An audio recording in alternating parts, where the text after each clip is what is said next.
In this video, we're going to define the double integral. I'd like to approach it as a volume question. So let's imagine that we have a function z equals f of xy defined over a rectangular region that I'm going to call R.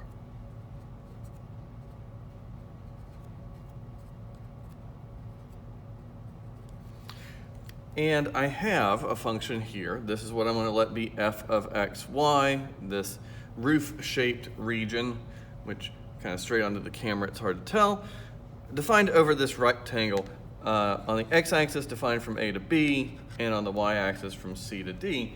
And I'd like to do something to find the volume that's under the surface. Now this would be a very boring surface to find the volume of, right? Because we could just use basic volume formulas for it. But we'll approach it like it's any function.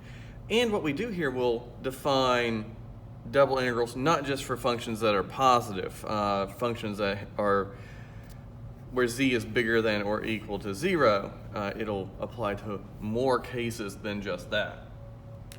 So what we're going to start by doing is we're going to partition our rectangular region into n sub-rectangular regions. So we're going to divide this up into a bunch of little rectangles.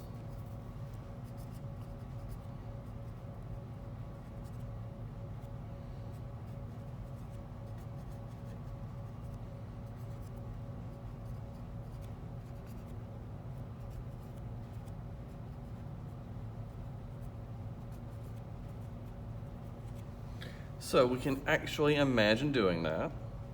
Now I'm just imagining some number n. But here in the picture I'll actually have to draw out some total number. I'm not even going to bother with actually counting them though. They don't all have to be the same size. But here I've partitioned my rectangular region into n smaller rectangles. All right, so now I can imagine those under my function. What I'm going to do now is I'm going to pick a sample point in each rectangular region.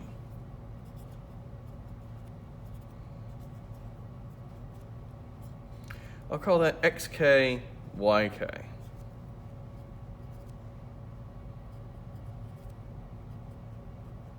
So xk, yk is some point, any point we want it to be in the kth subinterval.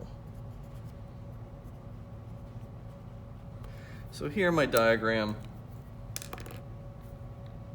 I can go through and do that. And I'll just pick points, and my rectangles are kind of small, and these look like good points. Any point I want, the midpoint, it could actually be a corner if I wanted.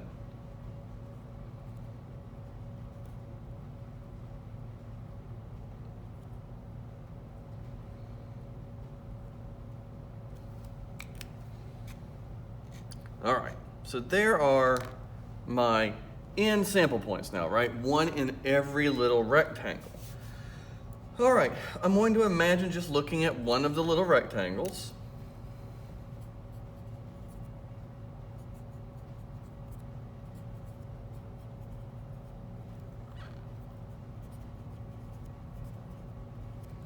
And I'm going to say it has an area that I'm going to call delta A sub k.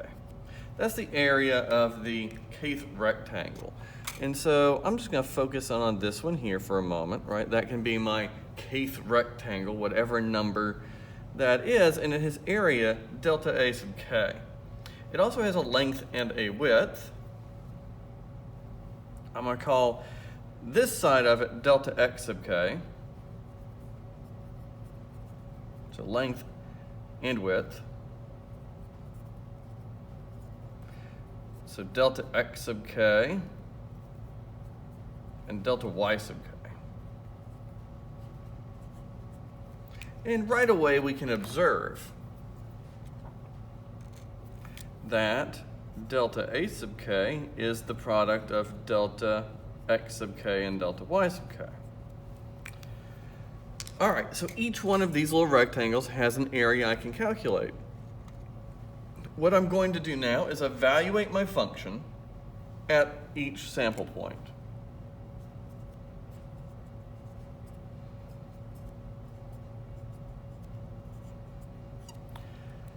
Well, that's a z-value. I can think of that as a literal height. And so if I look at the kth rectangle, right, and I plug in that sample point, it looks like I'd get out a point on my surface right about there, right, an actual height. Well, if I think about it, and I think about the product of that height and that area on the base, right, if I multiply those together, I can think of that as a length times a width times a height. It's actually giving me the volume of a rectangular prism that has base, delta A sub k, and a height of that point on the graph. And so what I'd see is a little rectangular prism that would come straight up out of the board and just be that tall, right? And then I could imagine doing that for each subrectangle. And so I could take all of those volumes and add them together. And that should approximate the actual volume.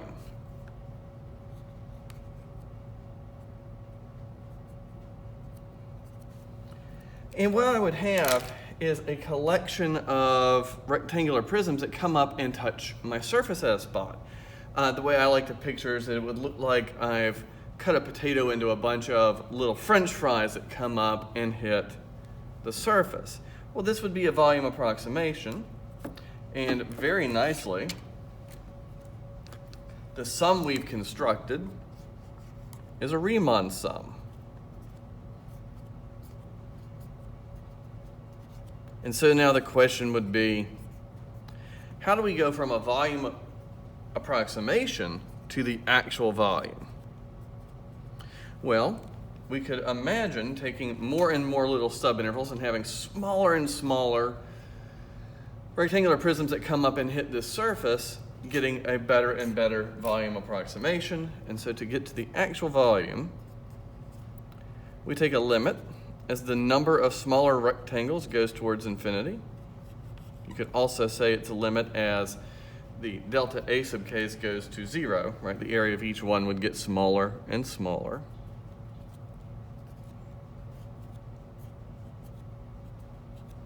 And this is really mirroring my definition of the definite integral from count 2.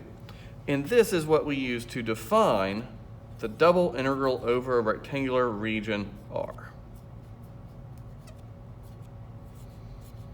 with respect to area. So these double integrals are a way of finding volumes if my function is greater than 0, right? Z is bigger than or equal to 0. We can use this idea for net volume, right? If I had something that was a function below the xy plane, right, this calculation would come out as a negative value. Now, what's really cool for us at this point is we now have this idea of double integration for this kind of problem. And previously, we had talked about iterated integration.